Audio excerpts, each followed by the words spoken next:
রাত তখন প্রায় 11:30। মিশরের মরুভূমির পাশের ছোট্ট গ্রাম আল হামিদে এক নাগারে ঝড় আর বৃষ্টি চলছে। আকাশে বিদ্যুৎ চমকাচ্ছে, চারিদিক নিস্তব্ধ, শুধু বাতাসের ভয়ঙ্কর শব্দ। আমি ইউসুফ, কায়রো শহরে কাজ করি। বহুদিন পর দাদাকে দেখতে গ্রামে ফিরছি।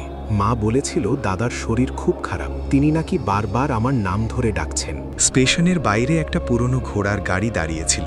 গাড়োয়ানের মুখ অন্ধকারে স্পষ্ট দেখা যাচ্ছিল না। গাড়োয়ান হঠাৎ বলল, তোমার দাদা তোমাকে খুব ভালোবাসতেন, তাই না? আমি অবাক হয়ে গেলাম। আমি তো তাকে কখনো দেখিনি, তাহলে সে দাদার কথা জানল কিভাবে? হঠাৎ গাড়িটা মরুভূমির এক পুরনো কবরস্থানের পাশে থেমে গেল। বাতাসে পচা গন্ধ, চারদিকে পুরনো কবর আর শুকনো গাছ। গাড়োয়ান ধীরে ধীরে মাথা তুলল। তার চোখ পুরো সাদা, মুখের চামড়া গলে পড়ছে। অনেক দিন পর তাজা রক্ত পেলাম।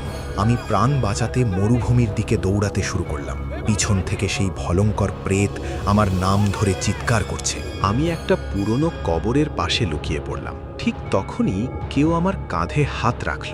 সাদা পোশাক পরা এক বৃদ্ধ দাঁড়িয়ে আছেন, মুখে নূরের মতো সাদা আলো। ভয়ঙ্কর প্রেতটা চিৎকার করে উঠল, আজ ওকে আমি নিয়ে যাব। বৃদ্ধ লোকটি সামনে দাঁড়িয়ে বললেন, যতক্ষণ আমি আছি কেউ ওর ক্ষতি করতে পারবে না। বাড়ি ফিরে দেখি সবাই কান্না করছে। দাদা অনেক আগেই মারা গেছেন। তখনই বুঝলাম, আমাকে বাঁচাতে যিনি এসেছিলেন তিনি মানুষ ছিলেন না,